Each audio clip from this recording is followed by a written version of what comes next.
Assalamualaikum warahmatullahi wabarakatuh. Hari ini kita akan membahas kembali kelanjutan yang video yang lalu. Di video yang lalu kan kita membahas tentang momen probable. Nah, saat ini kita akan membahas penulangan geser yang memanfaatkan nilai momen probable. Nah, terlebih dahulu nanti kita akan membahas mekanisme geser itu seperti apa sih ya. Jadi mari kita simak. Nah, di sini ada sebuah balok. Balok ini misalkan terletak di tumpuan seperti ini ya. Ada sendi dan roll dengan ada beban terbagi merata di atasnya.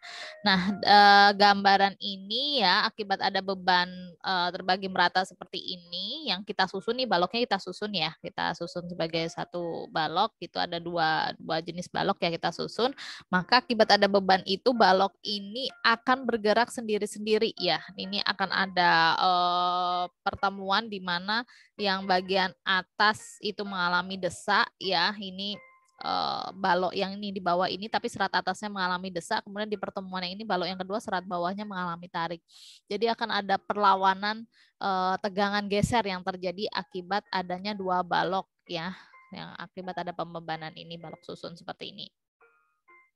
Nah, di sini ya antara serat memendek dan serat memanjang di perbatasan dua balok tersebut akan menimbulkan gaya geser ya, gaya geser atau menimbulkan tegangan geser. Nah, sedangkan pada balok yang utuh maka kejadiannya tuh sebenarnya hampir sama, yaitu bahwa akan terjadi tegangan geser yang di sepanjang balok ya, tetap ya, misalnya strukturnya meskipun dia bukan merupakan balok susun, dia tetap akan mengalami deformasi geser ya di sepanjang baloknya. Nah, di sini untuk balok yang terletak di sendi roll seperti ini ya, ini adalah gaya SFD-nya. Di SFD-nya seperti ini, gaya geser terbesar itu terjadi di dekat tumpuan. Ya, jadi kalau ada balok, berarti gaya gesernya itu paling besar di dekat muka kolom ya, seperti ini. Nah, pada saat gaya gesernya maksimum, maka momennya 0. Pada saat gesernya 0, maka momennya maksimum. Nah, ini di mata kuliah analisa tegangan bahan ya, seperti yang kita pernah kerjakan ya semester yang lalu, bahwa ini adalah prinsip dari tegangan akibat momen lentur yang terjadi ya. Momen lentur yang terjadi di sini semakin besar beban, maka tegangan akibat momen lenturnya juga semakin besar.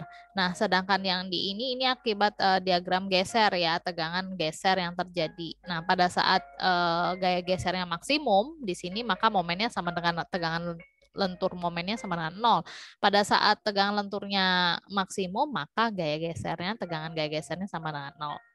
Nah, menurut prinsip mekanika tegangan, maka tegangan lentur tau X di sini ya, di suatu serat yang berjarak sejarak Y di sini dari garis netral akan kita peroleh bahwa tegangan sama dengan momen dikalikan Y dibagikan dengan nilai I ya, atau di sini adalah momen Z, momen yang bekerja di bagian serat samping. Jadi kalau kita menggunakan kaidah tangan kanan, di sini momennya bekerja di bagian samping ya, balok ini momen Z, kemudian dikalikan lengannya adalah Y, kemudian inersianya adalah inersia Z, karena lengan kaidah tangan kanan kita tadi yang memutari sumbu Z tadi lengannya pakai nilai yang memutari sumbu Z ya. Kemudian untuk tegangan gesernya tau X ini di sini adalah VY yaitu gaya geser yang didapat dari hasil analisa struktur dikalikan dengan lengannya ya, statis momennya QY dibagi dengan B dikali dengan inersia Z. Nah, ini persamaan ini adalah persamaan pada saat kita belajar di mekanika bahan, mekanika tegangan atau analisa tegangan bahan. Nah, di sini ada keterangan ya bahwa MZ itu adalah momen lentur atau momen yang mengitari sumbu Z. Jadi kita menggunakan tangan kanan kita, ya tangan jempolnya kita gunakan untuk arah sumbunya, sedangkan perputarannya kita pakai 4 jarinya, ya. Nah, IZ adalah momen inersia terhadap sumbu Z. VY adalah gaya lintang, ya dapat dari gaya ini, dari SFD ini. Q adalah statis momen luasan potongan yang ditinjau terhadap sumbu Z. Ya, nanti kita mau potongnya di mana, ada luasan ya, dikalikan lengannya ya, statis momennya dikalikan dengan lebar balok. Di sini ada B sama dengan lebar balok dan I dari inersia sumbu Z. Untuk ini ya, bahwa tegangan yang terjadi misalkan di titik 1, titik 2 dan titik 3 itu bentukan nilai tegangan gesernya agak sedikit berbeda ya, semakin besar di poin nomor 3 itu gaya gesernya semakin besar ya. Nah, gaya geser dan tegangan yang terjadi pada bidang F pada sudut rotasi tegangan alfa akan seperti pada gambar yang terlihat di tengah ini ya. Di sini untuk poin yang 1 dia tegangan normalnya akan terjadi tau V tau H ya. Kemudian yang nomor 2 ini nanti akan ada vertikal dan horizontal. Untuk yang ketiga ini tegangannya yang terjadi hanya karena alfanya 0 ya, tegangannya hanya secara dari sisi samping saja. Nah, apabila tegangan-tegangan bidang yang terjadi di semua titik ini digambar, maka terjadilah stress trajectories seperti gambar di bawah. Idealnya tulang tarik itu mengikuti arah bidang lengkungannya seperti ini. Jadi kalau bisa kita meletakkan tulangan itu kan berdasarkan bentuk kurva kelengkungannya. Jadi kalau bisa pasang sengkang itu kan miring. Cuman kan realitanya pemasangan di lapangan agak sangat sulit dilakukannya. Nah, hubungan antara F, tau, dan tau itu F itu sama dengan tau per 2 plus minus akar tau per 2 kuadrat dikalikan dengan tau. Jadi tegangan lentur ini ada tegangan geser ya. Untuk elemen 1 pada slide ini elemen 1 itu terjadi geser murni. Elemen 3 itu tarik murni. Sementara elemen 2 itu adalah kombinasi antara geser dan lentur. Ada tarik ya elemennya yang terjadi. Nah, pada elemen 1 yang tadi di situ gaya geser murni, maka tegangan geser vertikal sama dengan tegangan geser horizontal karena dia adalah geser murni yang terjadi. Nah, dengan demikian maka bidang gesek F2 itu akan sama dengan nilai F1 akibat sudut tarik yang alfanya besarnya 45 derajat. Nah, hubungan tegangan tarik geser dengan tegangan bidang dan sudut rotasi itu dapat kita lihat lagi di mata kuliah analisa tegangan bahan ya. Untuk elemen ketiga, elemen 3 ini kan dia mengalami tarik murni ya. Tegangan geser sama dengan 0 dan yang terjadi adalah tarik murni. Oleh karena itu nanti akan memiliki sudut sebesar 0 derajat. Sedangkan elemen 2 itu dia antara 0 sampai 45 derajat karena dia kombinasi antara lentur tadi antara geser dan lentur ya. Nah, seperti tadi bentuk arah stressingnya ya, maka bisa kita simpulkan bahwa stressing untuk shear failure itu sebenarnya sudutnya antara 0 sampai 45 derajat ya, gitu. Nah, di sini untuk gaya dan kuat geser pada balok, untuk kelangsingan elemen ini sebenarnya akan mempengaruhi jenis pola kerusakan yang terjadi pada suatu struktur. Jadi kalau suatu struktur elemennya langsing, dia akan berdeformasi berdasarkan flexural mode atau gagal lentur di sini ya. Jadi kalau dia perbandingan antara dimensi dengan panjang bentangnya itu ideal, jadi dimensinya agak kecil, kemudian dia bentangnya panjang, maka dia akan mengalami flexural mode. Tapi kalau misalkan elemennya gemuk ya, jadi penampangnya sangat besar tapi bentangannya pendek, ini dia akan berdeformasi berdasarkan shear mode. Dia akan terjadi kegagalan di daerah seperti ini ya, daerah tariknya ini. Nah, untuk pada umumnya ya pada struktur yang mengalami pembebanan seperti ini kita akan mendapatkan 3 fase diagram NFD, SFD, dan BMD. Jadi dalam satu waktu itu dia akan sekaligus menahan gaya aksial, gaya geser, dan gaya momen. Nah, tegangan geser dan lentur yang timbul di sepanjang komponen di mana dia bekerja gaya geser dan momen lentur, penampang komponen itu akan mengalami tegangan-regangan tersebut secara bersama-sama selain pada garis netral dan serat tepi penampangnya. Jadi pada suatu penampang, misalkan pada saat dia mengalami momen lentur maksimum itu sebenarnya dia mengalami geser, tapi kebetulan gesernya 0. Tapi pada saat dia momennya agak turun sedikit, maka dia akan ada gaya gesernya ya, akan ada gaya gesernya. Terus turun ke bawah saat momennya 0, gesernya maksimum. Jadi dia di suatu struktur itu dalam satu waktu dia akan mengalami deformasi yang bersamaan. Nah, komposisi tegangan-tegangan tersebut nanti akan secara alami menyesuaikan diri dengan membentuk tegangan geser dan tegangan normal dalam satu bidang dengan sudut kemiringan terhadap sumbu-sumbu baloknya. Nah, di sini ada eksperimen di laboratorium, ada gambar A yang di atas, ini ada gambar yang di bawah. Nah, gambar di atas ini merupakan kegagalan geser ya. Sedangkan gambar yang di bawah ini merupakan kegagalan lentur. Nah, ciri-cirinya apa sih kegagalan geser? Tadi berdasarkan trajectory stress itu bahwa sudut retak yang terjadi atau aliran stressing untuk geser itu sudutnya 45 derajat. Nah, ini tanda-tandanya ya. Jadi gagal geser itu ditandai dengan adanya sudut retaknya ini sebesar 45 derajat yang diawali dari dekat tumpuannya itu menuju ke daerah pembebanannya.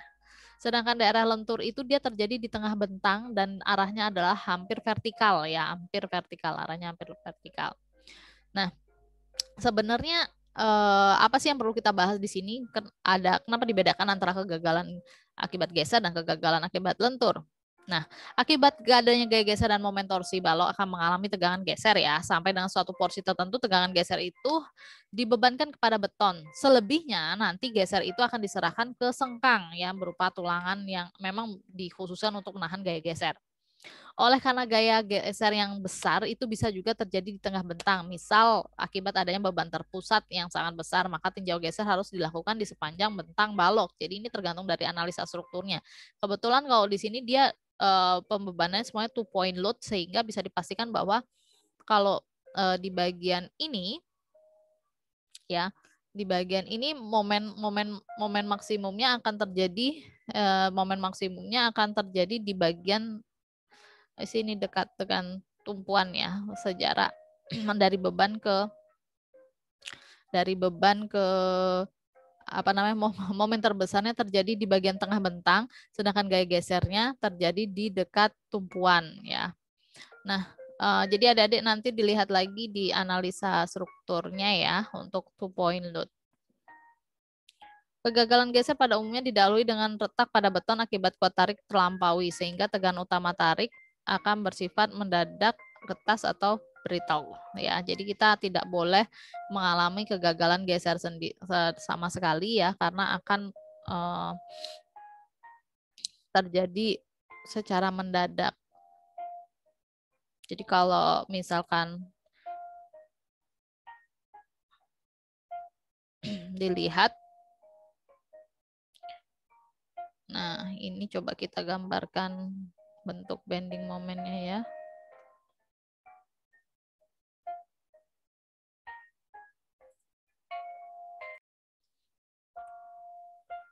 Oke ya, jadi nanti misalkan ini ada balok, dia bebannya 2-point load ya, biasanya eksperimen di laboratorium itu 2-point load, maka secara analisa struktur nanti bentuk diagram SFD-nya. Nah, ini ya akan menjadi seperti ini. Ini diagram SFD-nya. Kemudian yang ini adalah diagram BMD. Nah, ini BMD.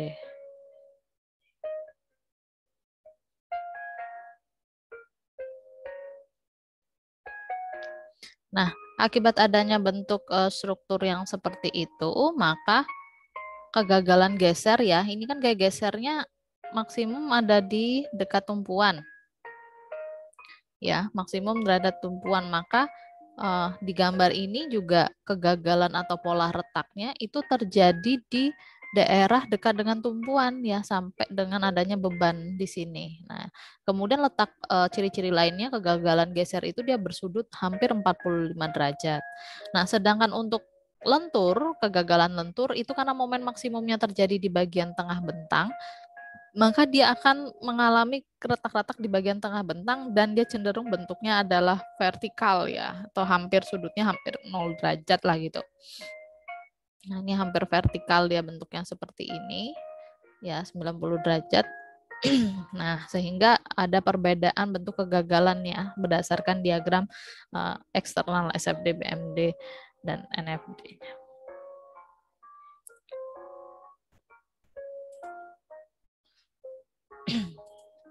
Nah, kemudian ini ada pola kerusakan yang mungkin saja terjadi di suatu struktur ya, untuk di beam sama short beam. Untuk di beam itu perbandingan antara A sama H-nya, antar H-nya itu tinggi balok ya, di sini di mana A itu shear span-nya, jarak antara tumpuan ke pembebanannya ya. Nah, ini bisa berbentuk yang pertama kegagalannya anchorage failure, yang kedua bisa bearing failure. Ya, jadi anchorage-nya itu terlepas ya angkurnya ya. Kemudian bearing failure itu kegagalan di daerah tumpuannya. Kemudian yang ketiga bisa juga kombinasi bending failure. Kemudian yang keempat thrust failure. Jadi untuk di beam itu dia antara geser dengan lenturnya itu terjadi bisa bareng gitu ya. Kemudian untuk short beam itu antara A per H-nya 1 sampai 2,5 ya. A sama H-nya itu sebenarnya sama dengan bond failure-nya atau pola kerusakannya sebenarnya hampir-hampir mirip juga antara di beam sama short beam-nya. Nah, untuk shear failure pada intermediate beam yang perbandingannya seperti ini, untuk kegagalannya, kerusakan yang terjadi itu dia tidak seperti yang di beam tadi atau short beam ya, atau balok pendek. Kalau di beam sama short beam itu kan dia lebih dominan ke geser ya. Nah, kalau ini enggak, dia tidak terjadi gagalnya enggak langsung di dekat tumpuan, tapi dia ada jaraknya ya. Kalau di sini sekitar 1,5 H gitu ya. Kemudian baru ada kegagalan geser, baru dia ada kombinasi lenturnya. Nah, kalau untuk balok yang panjang ya dimensi H-nya kecil, ya upper H-nya tuh lebih dari 6, artinya dia lentur ya, dominan lentur. Nah, balok ini akan mengalami kegagalan lentur yang bentuknya retak-retaknya hampir-hampir vertikal bentuknya, seperti itu. Dan ini yang memang benar-benar kita harapkan bentuk yang seperti ini. Nah, untuk keseimbangan gaya, equilibrium forces, apabila suatu balok retak atau rusak karena kombinasi tegangan geser dan tegangan lentur, maka keseimbangan antara gaya-gaya dalam dan gaya luar pada gambar tersebut dianggap hanya memiliki tulangan sebelah. Di samping itu, gaya lintang eksternal yang bekerja pada balok dianggap nilainya konstan, di mana di sini ada beban, kemudian ada H, ini ada pola keretakan atau kerusakan, maka di sini ada retak yang bentuknya diagonal sudut hampir lebih kurang 45 derajat tadi akan ada gaya gesernya ya. Nah, ini distribusi gaya geser di mana di sini ada daerah compression, daerah desak beton, kemudian di sini ada daerah tension ya. Nah, ini untuk coverage untuk momen positifnya. Nah, untuk model patahannya dia akibat adanya gaya geser seperti ini ya. Di sini ada VC ya. VC ini adalah gaya geser yang bisa dikerahkan oleh balok. VD itu adalah gaya geser yang bisa dikerahkan oleh baja tulangan ya. Kemudian ini adalah nilai kapasitas geser maksimumnya yang berada dari diagram SFD ya. Kemudian ini adalah VI itu adalah gaya geser yang harus ditahan ya, yang harus ditahan. Nah, sehingga dari sini ada loop di sini bisa kita bicarakan bahwa sebenarnya gaya geser itu adalah kombinasi antara gaya geser yang mampu dikerahkan oleh beton dan kemampuan gaya geser yang mampu dikerahkan oleh baja. Nah, dengan adanya reaksi tersebut, maka bisa kita simpulkan bahwa gaya geser itu sama dengan kombinasi antara reaksi dikurangi dengan gaya. Ya, persamaan itu bisa kita namakan V kali VCV ditambah VIY ditambah VD. Nah, untuk gaya geser dasar ini sulit untuk digeneralisir. Kemudian bisa disederhanakan bahwa VC itu atau gaya geser yang mampu ditahan oleh beton itu adalah kombinasi antara VC ditambah VIY ditambah dengan VD ya, VCI, VD dan VI. Nah, sisanya itu nanti akan dikerahkan oleh VS ya, sisanya nanti akan dikerahkan oleh VS. Nah, PC ini secara keseluruhan adalah kekuatan geser dapat dikerahkan oleh balok beton dan dowel action, yaitu interaksi antara skid resistance antara beton dengan nanti baja penulangan ya di sempangnya itu. Nah, untuk macam-macam tulangan geser pada gambar A, ini pola retak balok kemudian diperbesar menjadi gambar B dan C ya. Gambar B adalah jenis tulangan geser miring di sini. Nah, ini kan gaya gesernya bentuknya diagonal seperti ini bersudut 45 derajat sehingga kita bisa memasang tulangan sengkangnya itu yang berlawanan dengan dia biar retaknya itu kalau bentuk retaknya akan seperti hitam ini kalau dipasang sengkang merah kan dia bisa memberikan perlawanan. Nah, namun kita juga bisa memasang sengkang yang bentuknya vertikal ya, bentuknya vertikal seperti ini untuk memudahkan di lapangan seperti apa. Nah, oleh sebab itu ini juga bisa kita kita pasang ya untuk mencegah crack yang bentuknya seperti ini ya, masih bisa mengcover retak-retak yang sudutnya 45 derajat tadi.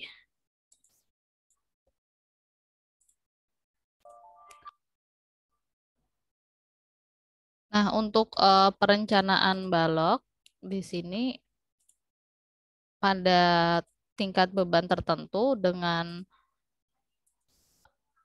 kekuatan tarik beton akan terlampaui dan timbul retak-retak pada beton. Retak-retak ini dapat terjadi akibat adanya kombinasi antara lentur, geser, torsi atau diantaranya ya. Nah, di mana kekuatan geser pada balok yang sudah retak itu berasal dari kontribusi bagian beton yang belum retak ditambah dual action antara sambungan antara tulangan daerah tarik ya. Kemudian ada skid resistant di antara baja tulangan tarik dengan beton, kemudian friction akibat agregat interlockingnya. Jadi ada interlocking, ada gesekan juga antar agregat dan juga ada tulangan geser yang bekerja di sana. Nah, sehingga kekuatan geser itu sudah kombinasi kontribusi dari berbagai variabel di ini.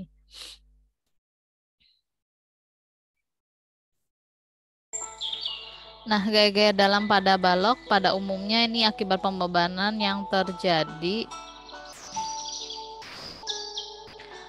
itu adalah kombinasi dari berbagai macam variabel sekaligus ya, momen lentur, momen geser ya, dan sebagainya di sini. Nah, untuk ini adalah bending momennya ya untuk tulangan longitudinalnya, kemudian ini akibat gaya gesernya, SFD-nya, dan ini bisa torsional momennya. Bisa di cover oleh sengkang maupun tulangan longitudinal. Nah, untuk gaya gesernya sendiri, ini misalkan terjadi dalam satu piasan kecil seperti itu, elemen ini mengalami gaya geser pada sisi kiri atau sisi kanan pada gambar seperti ini. Nah, dalam kondisi seimbang itu agar elemen tetap dalam kondisi seimbang berarti harus ada couple antara gaya horizontal dengan arah momen yang berlawanan. Nah, di sini itu bisa menimbulkan adanya retak karena bentuknya itu udah tidak persegi lagi, nanti akan berupa bentuk seperti jajar genjang ya. Nah, antara A dengan A itu potongan bidang AA ini akan terjadi tegangan tarik ya, akan terjadi tegangan tarik jika bahan tidak kuat menahannya maka akan terjadi retak pada garis A tersebut. Nah, beton itu kan sebenarnya dia nggak ductile ya, dia material yang getas sehingga pasti nanti akan terjadi retak ya. Nah, beton hanya mampu mempunyai kuat tarik yang kecil sekitar 10% dari kuat tekannya. Jika kemampuannya terlampaui, maka kelebihan gaya tarik akibat gaya geser yang terjadi harus ditahan oleh tulangan geser yang dapat berupa tulangan serong atau miring, bagel sengkang vertikal atau spiral, kemudian jaringan dari wire mesh. Nah, tulangan serong atau miring biasanya dipasang di ujung balok tempat gaya geser mencapai nilai maksimum dan hanya cocok untuk balok yang hanya menahan gaya gravitasi.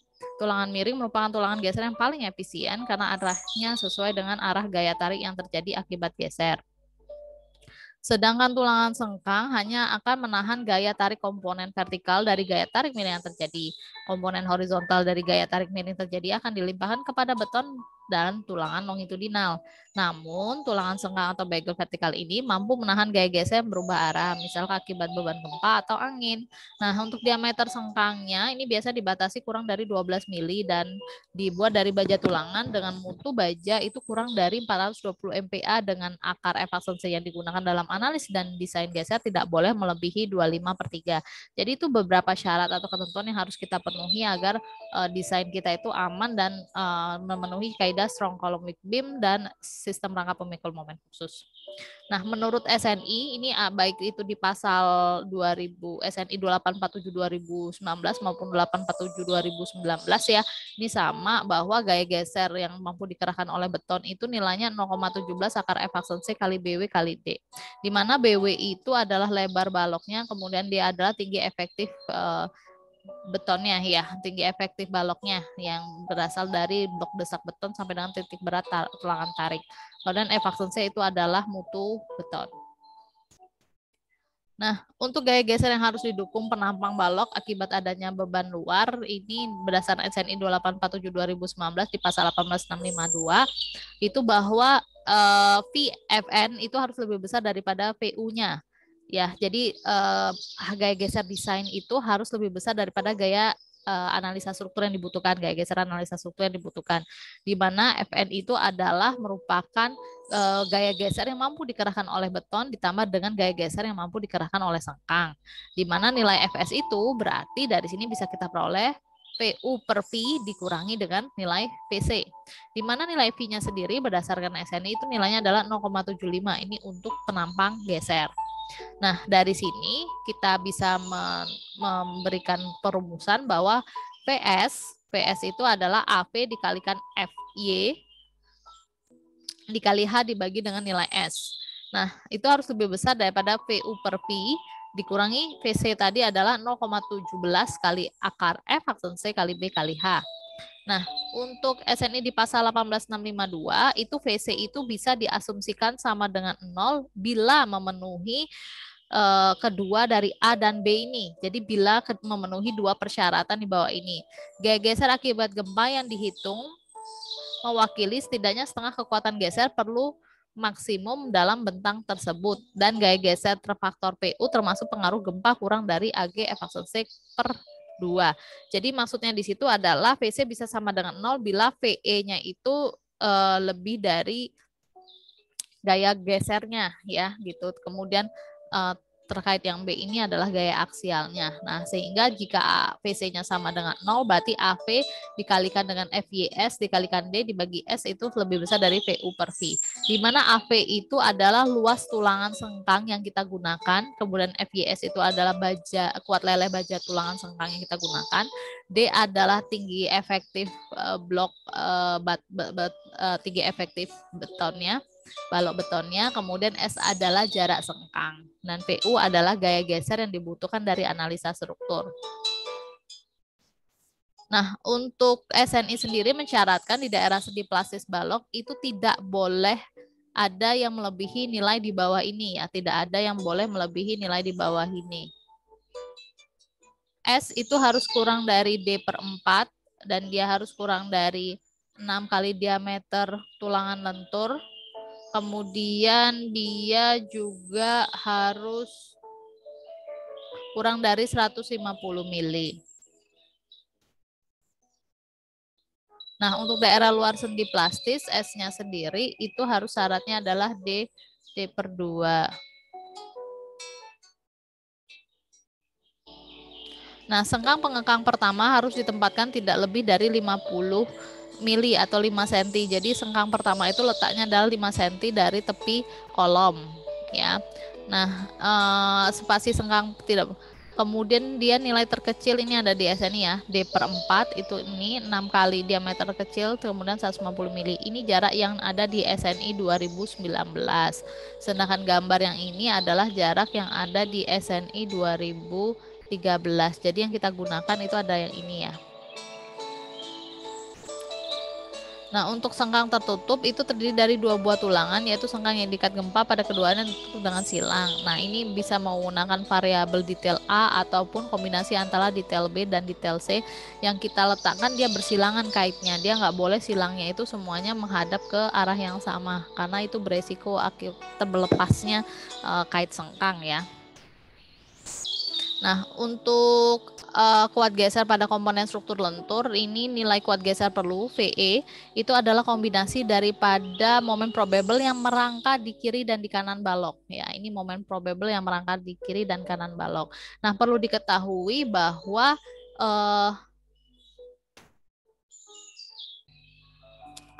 kombinasi yang kita gunakan untuk menghitung gaya geser itu harus merupakan kombinasi dari 1,2D dan 1L. Jadi nanti dilihat di analisa strukturnya di sub atau di etapnya, apakah kombinasi yang sudah benar menggunakan kombinasi untuk menghitung geser itu hanya menggunakan kombinasi 1,2D plus 1L. Ya, nah di mana VE sendiri adalah MPR1. MPR1 itu adalah momen negatif balok atau momen positif balok nodal yang di sisi kiri ya. Kolom yang di sisi kiri-kirinya, kiri balok di sisi kirinya si balok yang akan ditinjau gesernya, kemudian atau balok yang di sisi sini ya. Kemudian MPR2 itu balok yang di sisi satunya lagi. Jadi balok yang merangkak ke kolom ini ya, balok yang merangkak ke kolom ini. Nah, itu ditambah dengan WU per L, WU kali L per 2. Dengan WU-nya 1,2D ditambah dengan 1 L. Nah, ini ada di SNI ya bentuk gambarannya, bahwa ini merupakan kombinasi antara gaya geser dengan momen probable. Nah, momen probable ini yang merangka di ujung-ujung ini akan nilainya berlawanan dengan nilai tandanya akan berlawanan dengan kekuatan momentum maksimum mungkin terjadi. Dan ini harus bekerja di tepi-tepi kolom ya. Jadi nanti digunakan, ada yang menggunakan MPR negatif, ada yang menggunakan MPR positif. Nah, MPR tadi adalah fungsi daripada nilai FY-nya itu yang kita kalikan dengan 1,25.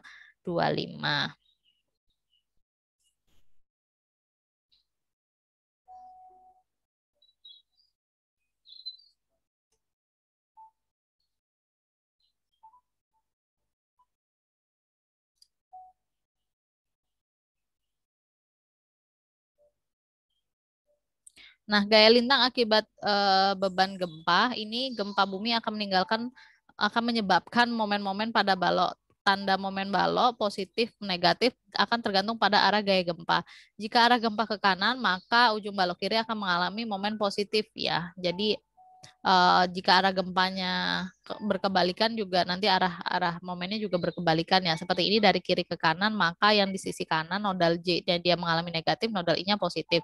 Kalau gempanya dari kanan ke kiri, nodal J-nya negatif, nodal I-nya negatif, nodal J-nya positif. Nah, dari sini nanti akan ada keseimbangan ya jika ini momennya arahnya ke kanan pada saat MEI per L, maka ke arah atas, maka ini arahnya ke bawah. Jadi nodal J-nya nanti berkebalikan. Jika ininya ke bawah muter gini, berarti MEA-nya ke atas. Jadi seperti metode distribusi momen yang dianalisa struktur statis tertentu.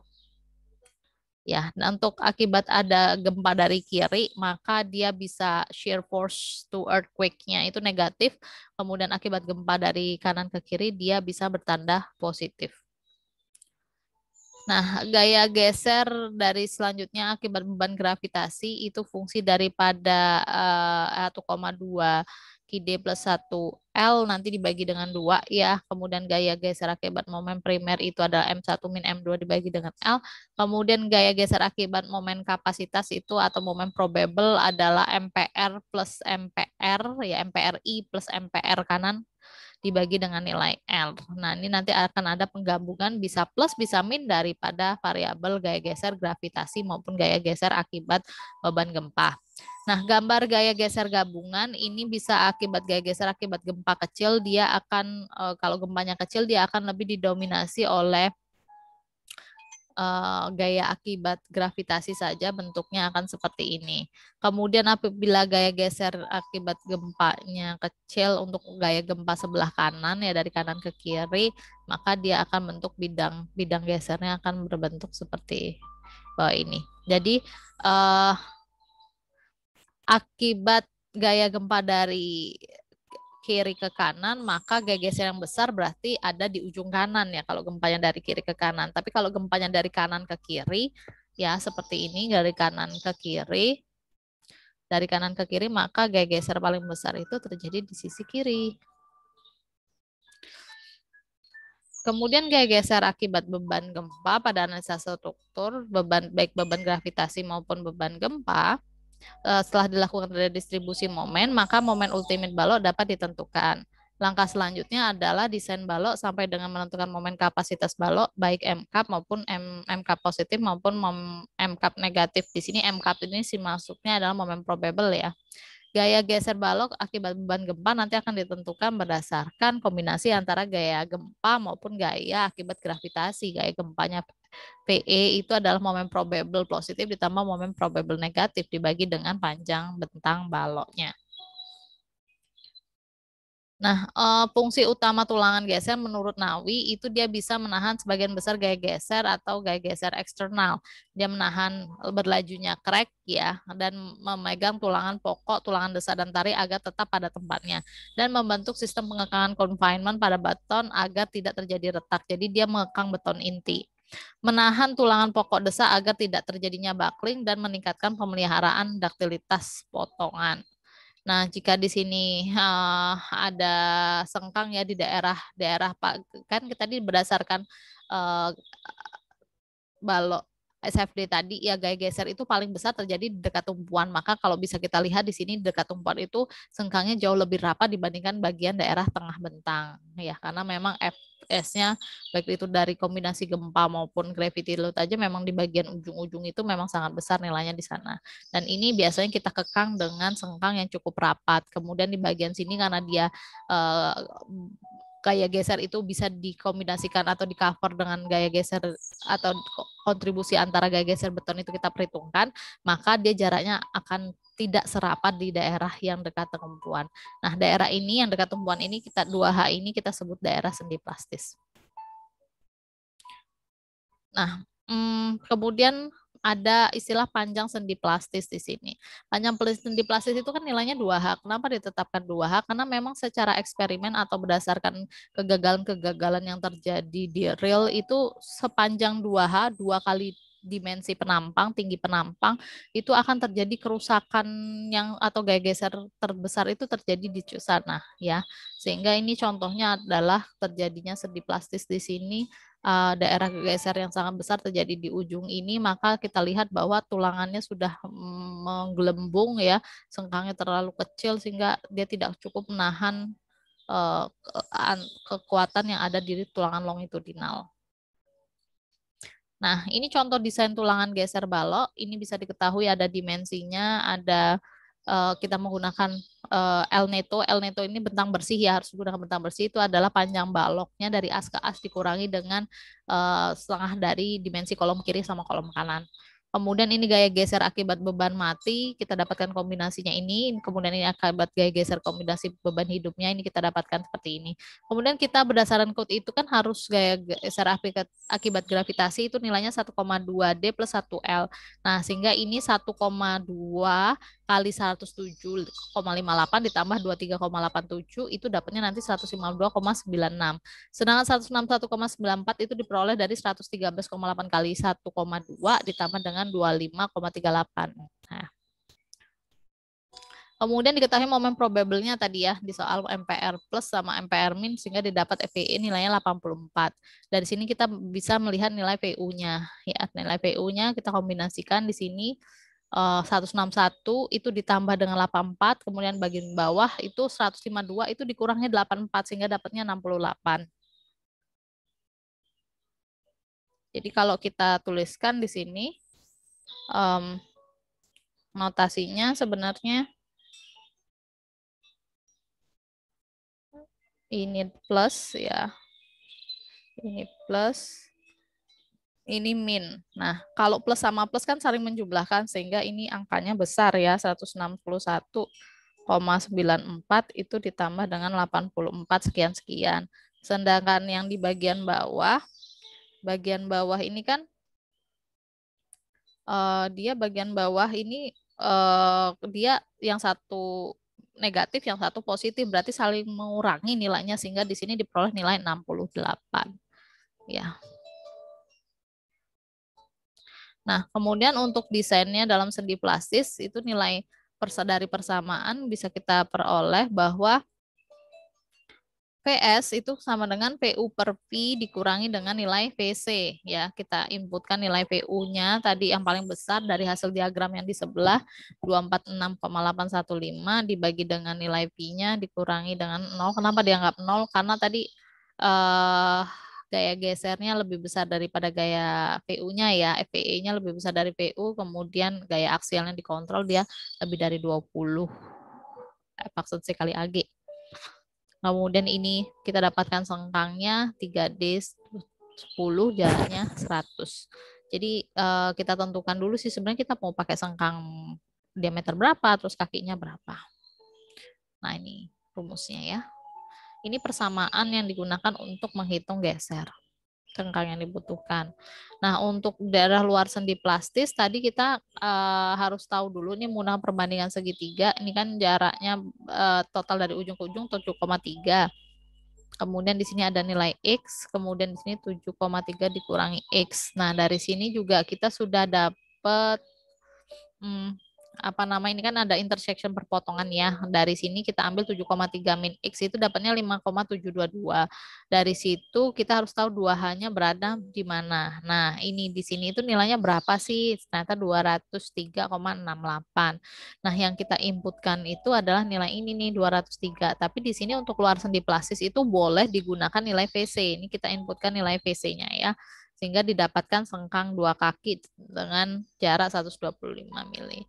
Nah, kalau misalkan digambarkan itu sengkangnya ini bisa kita gambar dalam bentuk seperti ini ya. Untuk sengkangnya, untuk penulangan lenturnya ya.